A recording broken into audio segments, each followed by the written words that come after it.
Om Swastiastu, Assalamualaikum warahmatullahi wabarakatuh. Salam sejahtera bagi kita semua. Shalom, Namo Buddhaya, salam kebajikan. Perkenalkan, nama saya Dr. Putu Sucitayanti, SS M4. Saya merupakan salah satu tim dosen pengampu pada program studi Magister Pariwisata, Fakultas Pariwisata Universitas Udayana. Video ini merupakan dokumen PDD UK TPT, pernyataan diri dosen dalam unsur kependidikan, untuk kerja Tridharma Perguruan Tinggi dalam unsur pengajaran untuk proses sertifikasi dosen tahun 2026. Pada kesempatan ini, saya akan memaparkan salah satu mata kuliah wajib yang saya ampu di semester 2, yaitu mata kuliah studi lapangan dengan kode mata kuliah 24M PAK 04 Y020. Mata kuliah studi lapangan memiliki bobot 2 SKS. Mata kuliah ini didesain secara khusus bagi mahasiswa rumpun pasca sarjana untuk membahas konsep, metode, dan praktik penelitian lapangan dalam konteks pariwisata. Pariwisata memiliki karakteristik yang unik karena adanya mobilitas wisatawan serta sifatnya yang sementara dan juga kontak antar peneliti dengan subjek penelitian, bisa saja wisatawan dan juga masyarakat.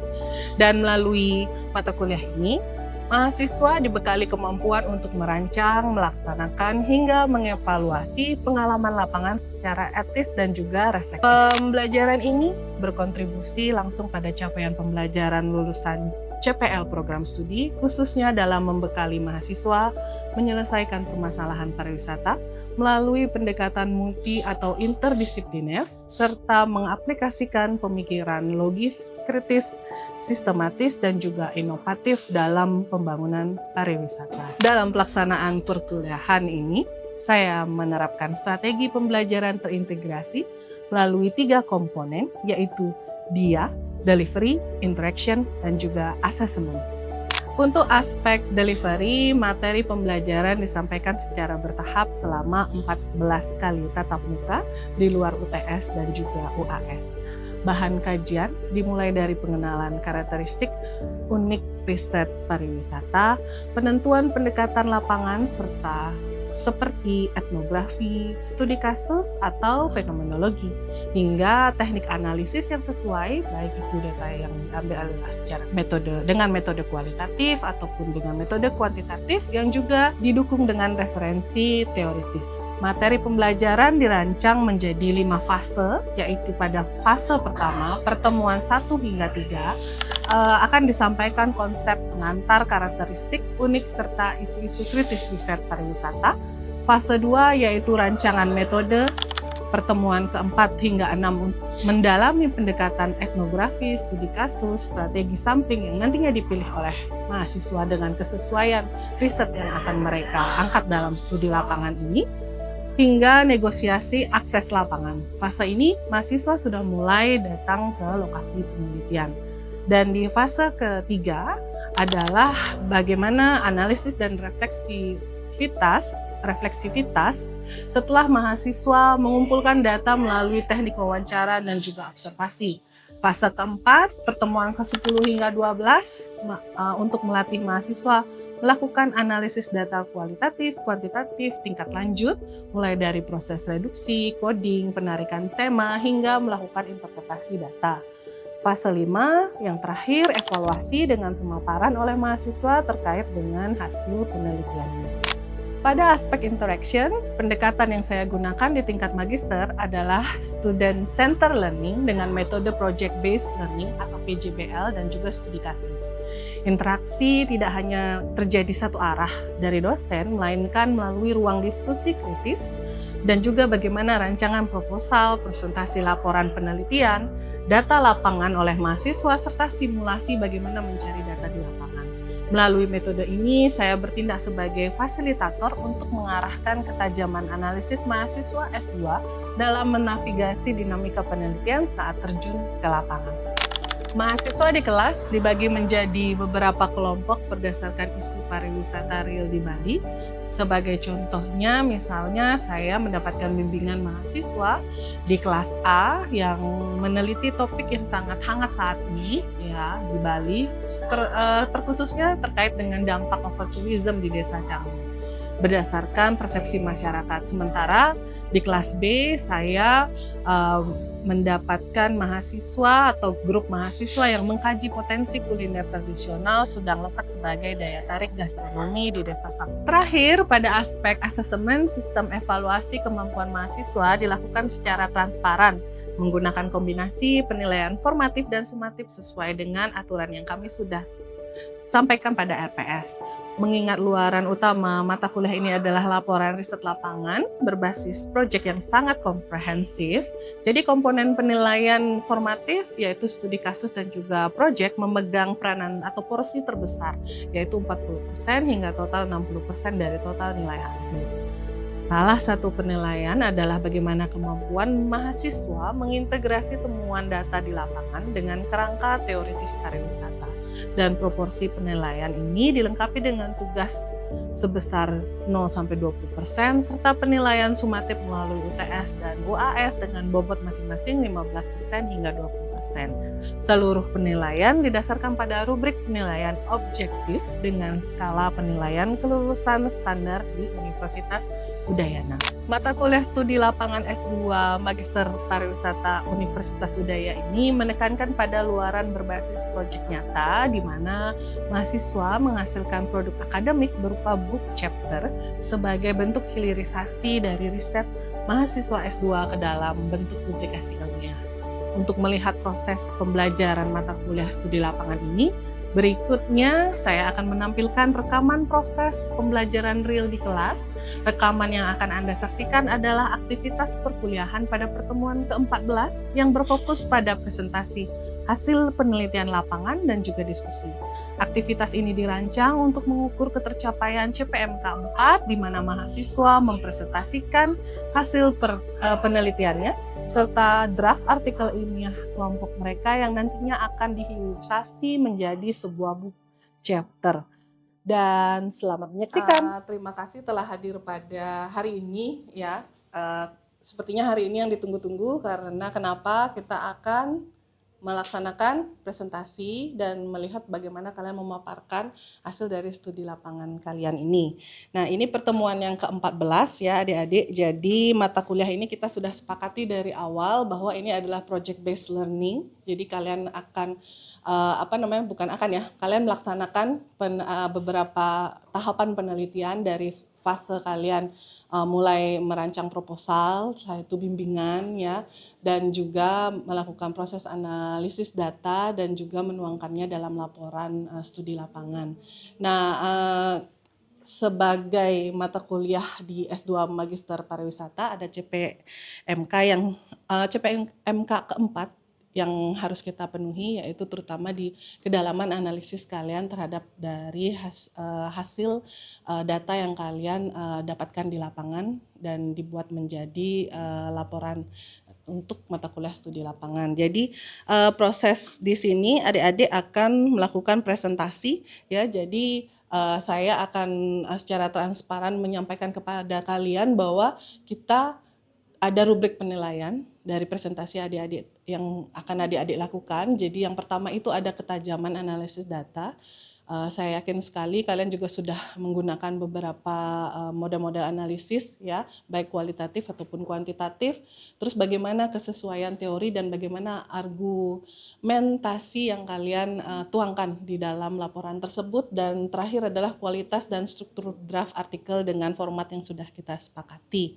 Jadi hari ini kita punya 4 kelompok yang akan presentasi. Jadi yang pertama itu ada strategi adaptasi UMKM lokal, lokasinya ada di Ubud, lalu di 3 penelitian lainnya itu kita jalan-jalannya ke daerah Badung Selatan, ada Brawo, ada Kuta, dan juga ada Canggu. Jadi saya harapkan nanti setiap kelompok bisa memaparkan dan kita ada 3 sesi. Sesi pertama itu kalian pemaparan kurang lebih 15 menit, lalu ada sesi diskusi dan tanya jawab oleh rekan-rekan mahasiswa ya. Kalian bebas nanti tanyakan keterkaitannya dengan riset yang dilakukan, dan juga yang terakhir adalah bagian saya ya sebagai dosen kalian, yaitu menyampaikan review. Nanti juga ada review tertulis terkait juga karena pasti ada beberapa hal yang tidak bisa disampaikan keseluruhannya ya terkait review dari laporan yang sudah kalian tulis. Jadi untuk mempersingkat waktu, mari kita mulai sesi presentasi oleh kelompok yang pertama. Jadi saya persilahkan. Terima kasih. Kelompok 1 sudah mempresentasikan hasil penelitiannya, menarik sekali, dan hasil yang disampaikan juga saya rasa sudah cukup menjawab research question-nya. Jadi kenapa saya tertarik juga karena saya menjadi korban dari penelitian mereka, Bu. Jadi mereka waktu penelitian bikin status, gara-gara mereka saya jadi ke Ubud. Ke pasar Ubud karena ternyata udah sebagus itu ya, saya udah lama soalnya nggak ke Ubud. Dan karena udah jadi mahasiswa pariwisata, ketika ke Ubud saya jadi memperhatikan juga aktivitas pariwisata di sana. Nah, tadi sempat disebutkan juga bahwa pasar Ubud ini lebih banyak sekarang wisatawannya itu dari Asia. Nah, yang saya perhatikan juga seperti itu, memang yang di pasar Ubud ini lebih banyak Asia, sedangkan yang Eropa, yang barat lah intinya, itu mereka kayaknya lebih banyak belanja di outlet-outlet di luar pasar. Jadi di Ubud itu banyak outlet, sama seperti di Kuta, di Seminya, Sanur juga banyak outlet. Tapi yang unik dari Ubud ini adalah setiap outletnya tuh selalu ada pembeli. Beda sama Kuta, Sanur, Seminya, itu outletnya bisa, yang jaga tuh bisa sampai bengong di depan saking nggak ada orang yang masuk. Pagi, siang, karena saya sampai stay 2 hari di Ubud karena saking pengennya kemarin. Itu saya perhatiin pagi, siang, malam itu selalu ada orang di setiap outlet. Jadi ekonominya itu benar-benar bergerak. Di sana saya jadi ingat penelitian mereka, mungkin mereka adaptif ya semuanya, sehingga tetap ramai dan saya juga terpengaruh jadinya untuk belanja. Nah, pertanyaannya, ketika mereka melakukan strategi adaptasi, bergeser salah satunya tadi online strateginya, apakah ini tidak menjadi ancaman tersendiri terhadap keberlangsungan pasar itu sendiri? Karena kalau seperti yang di sini, pasarnya itu udah sepi banget, kayak pasar Kumbasari, pasar Badung itu udah sepi banget. Jadi mereka kebanyakan udah sifatnya seperti supplier, mereka supply ke tempat lain, jadi pasarnya nggak terlalu aktif. Apakah itu tidak mengancam pergeseran pasar Ubud, jangan-jangan nanti jadi seperti pasar Kumbasari begitu? Terima kasih. Baik, terima kasih pertanyaannya Kak Rani. Jadi yang saya tangkap tadi adalah pertanyaan Kak Rani, karena tadi kan beberapa pelaku UMKM di Ubud Art Center itu sudah mulai menggunakan platform digital seperti penjualan online. Apakah kedepannya Ubud Art Center-nya akan kehilangan relevansinya sebagai pasar itu sendiri? Jadi menurut kami sebenarnya keduanya tuh bisa benar, tapi ada dua POV, ada dua sudut pandang. Jadi dari POV pedagang itu sendiri, apabila mereka mengadopsi digital, sebagaimana kita sekarang hidup di era digital seperti itu, menurut kami itu adalah upaya resiliensi itu sendiri. Jadi dengan mereka mengadopsi teknologi itu, kalau dari pelaku UMKM sendiri itu dari personalnya itu merupakan strategi resiliensi seperti itu. Tapi kalau misalnya kita lihat dari sudut pandang sistem ekonomi pasar, yang mana dalam laporan kami itu kami sebutkan bahwasanya pasar ini itu bukan sekadar tempat transaksi jual beli, akan tetapi juga sebagai ruang sosial dan pertukaran budaya itu bisa tergerus. Jadi tantangan kedepannya menurut kami itu adalah bukan pada pasar fisik sebagaimana semestinya, akan tetapi tantangan selanjutnya adalah bagaimana selanjutnya kita mencari poin jual lain, yang mana kita itu harus memberikan nilai tambah kepada pasar fisik, khususnya Ubud Art Center ini, agar dapat menambahkan poin plus gitu yang tidak bisa direplikasi di pasar digital seperti itu. Ya, mungkin saya akan tambahkan, kalau tadi terkait dengan digital, saya juga sempat bahas di slide bahwa solusi adaptasi digital itu bukan adalah solusi yang ajaib gitu, tetapi mereka melihat bahwa transformasi ke ruang digital itu sebagai salah satu hal yang parsial dan selektif. Karena dari informan kami juga mengatakan bahwa mereka menggunakan e-commerce seperti Shopee dan TikTok itu hanya untuk salah satu untuk adaptasi keberlanjutan mereka untuk pendapatan keberlanjutan mereka. Tetapi apakah mereka akan berpindah seutuhnya ke digital? Tentu tidak. Karena yang pertama pertimbangan mereka adalah mereka memilih digital itu karena tidak ada biaya sewa bangunannya. Tetapi di sisi lain mereka juga memperhatikan ada penekanan margin di sini, ada pembagian keuntungan dengan platform, kemudian juga ada tekanan margin. Jadi mereka memilih digital itu sebagai pelengkap saja, bukan untuk pindah seutuhnya. Tetapi mereka tetap memilih untuk tetap menjalankan pasar fisik itu secara konvensional agar tetap bisa ada seperti tadi Asia bilang, ada transaksi, ada ruang transaksi antara pedagang dan juga wisatawan yang datang ke Ubud. Sekian dari kami. Jadi mungkin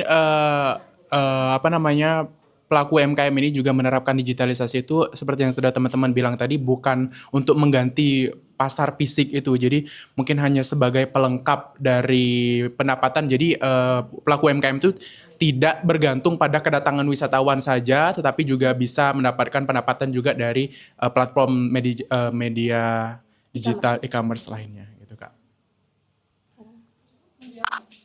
Izin menambahkan lagi, Bu. Boleh. Jadi dengan UMKM ini mengadopsi digital itu tidak semerta-merta menandai bahwasanya pasar fisik itu akan mati. Karena di era sekarang itu khususnya kita bicara branding itu sendiri, toko fisik itu tetap diperlukan. Karena yang pertama itu untuk building trust seperti itu ya. Jadi kalau misalnya disingkatkan atau disummary, jadi toko fisik itu akan tetap ada untuk memverifikasi dan membangun kepercayaan konsumen, sedangkan adopsi digital itu untuk expand target pasar mereka seperti itu. Ini itu saja dari kelompok kami, Kak. Strategi adaptasi. Jadi memang penekanannya pada adaptasi ya. Tapi kan kalau kita lihat dari salah satu konsep atau teori bisnis resilience itu kalian juga pakai kan.